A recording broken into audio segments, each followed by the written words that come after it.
Thank you, Mr. Chairman. Mr. Lewis, let me start with you. In a hearing before this committee in March, you discussed the issue of former Guantanamo detainees killing Americans. According to White House Press Secretary Josh Earnest, none of the former detainees who have gone through a screening process implemented by this administration in 2009 have harmed Americans. To quote Mr. Earnest from March of this year, and I quote him, "No one who's been released from prison at Guantanamo Bay on President Obama's watch has been implicated in violence against Americans," unquote. So I would like to ask both of you, how has the Obama administration changed the detainee transfer process from the process used before President Obama took office, or has he not changed it? I understand it's been changed. How have these changes helped prevent former detainees from harming Americans? So why don't we start with you, Mr. Wolosky? Sure. Thank you, Congressman Engel. 532 detainees from Guantanamo were released under the administration of George W. Bush. The fact is that we can't tell you much about the circumstances under which they were released. We can speak to what our administration has done and what we understand to have been the process in the previous administration. So first, we engage in a rigorous interagency, evidence-based process reliant predominantly on career government officials to determine first if a detainee may in principle be designated as approved for transfer and transferred out of the custody of the United States. That's the first step. This is an interagency process that includes many career professionals throughout the government, and as I described in my testimony, in this administration there are actually two separate processes at various points in the administration to first determine whether in principle a detainee may be safely transferred subject to security assurances.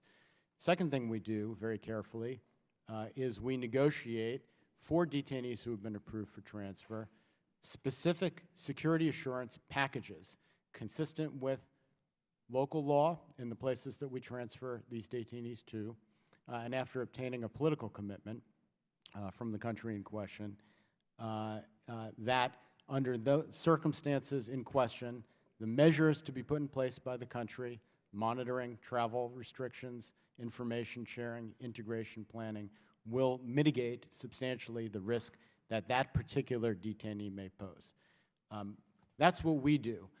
And what we have done, as I said in my opening statement, has reduced the re-engagement rate, the confirmed rate, to under 5%. It's much higher in the previous administration. We believe that that reflects the fact that the things that I just described simply weren't done in the previous administration.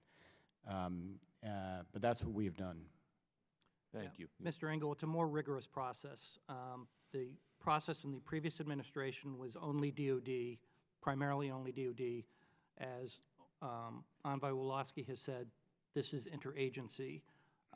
When the Obama administration took office, there were about 240 detainees at Gitmo. We took a fresh look for over a year at all of those detainees and decided three categories: those that could be eligible for transfer with appropriate security assurances to the proper country, those that they wanted to refer for prosecution, to take a look at prosecution, and those that merited continued law of war detention.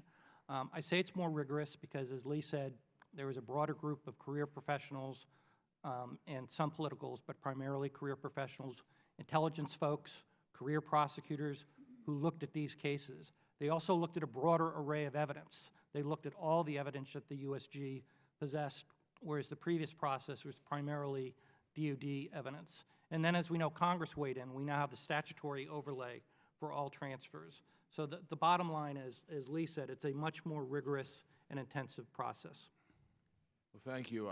You know, I think it's important to put it into context because, look, even one prisoner escaping is one prisoner too much. So we're not going to say that anything is foolproof. Nothing is foolproof.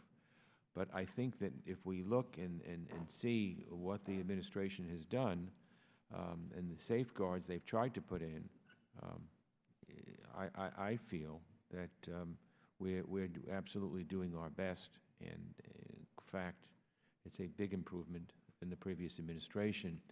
So let me ask you this. We've heard a lot about the challenges of closing Guantanamo. Is it true? It is true that some former detainees have reengaged. I know Chairman is very upset about it, and so am I. But can you help put those cases into context? What are the costs of keeping this facility open, and how would halting the transfer of clear detainees affect terrorist recruitment and propaganda and coalition efforts to degrade and defeat terrorist organizations? Sir, there are three costs. It's primarily, it drains our expenses. It's wildly expensive. We can do it cheaper in the United States. More importantly, for this committee, our allies want us to close Gitmo. It hurts us with the international community. In my previous testimony, in my opening statement, I outlined indications in which members of the previous administration at the Department of State said Gitmo hurt us. And I believe it is a propaganda and recruiting tool. President Bush said that. Many others have said that.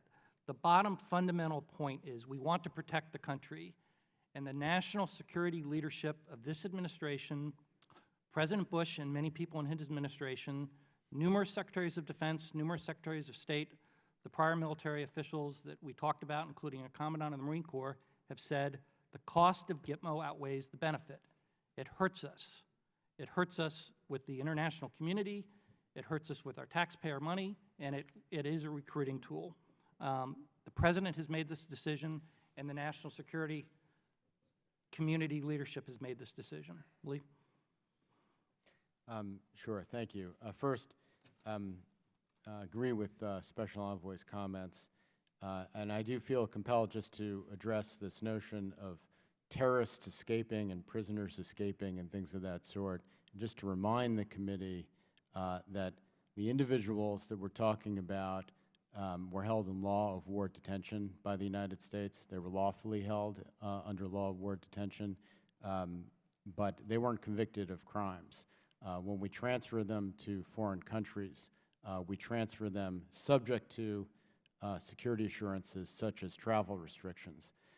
There are a large, this is what this administration does, the previous administration did not do this. There are a large number of detainees of the 532 transferred in the previous administration, certainly, that weren't even subject to the travel restrictions that we put in place on these individuals. But again, I just want to make sure that we're getting the terminology right, because escaping connotes incarceration. When we transfer individuals who the U.S. government writ large has concluded may be transferred subject to security assurances, they are transferred subject to those security assurances, and at that point they are not prisoners. They are former detainees under supervision. I'll stop now because I know my time has run out. But I wanted to, the thing that irks the chairman, and frankly irks all of us, is the fact that this person was sent to Uruguay, and Uruguay apparently doesn't have the ability to monitor this person who now has left the country. Just briefly, could you talk a little bit about the case, or do you need to do it in a classified setting? On the issue of foreign countries' surveillance capabilities, I would need to discuss that with you in closed session, and I welcome the opportunity to do so that you may be informed about what those capabilities are and what they aren't, and how they were used and applied in this instance. I echo the envoy's comments. We would appreciate the opportunity to discuss this in detail. What I can tell you is we talk to the Uruguayan authorities on a regular basis. We regularly review intelligence. We regularly look at this. And Secretary Hagel, who you know is a very forceful, careful, deliberate person, signed the congressional notification saying he felt that Uruguay could substantially mitigate any threat by this detainee. Again, we're happy to discuss this in a closed session. I would like to do that in closed session, so I'm sure we'll make arrangements to do that. Thank you, Mr. Chairman. We'll make arrangements to do that. At the same time, at the end of the day, the Uruguayans gave them the travel cards, gave them the travel card to travel. At the end of the day, he walked right out of there 3 times. And this time, nobody can locate him to get him back into custody. And he's an al-Qaeda-linked terrorist. Anyway, I'll go to Eliot.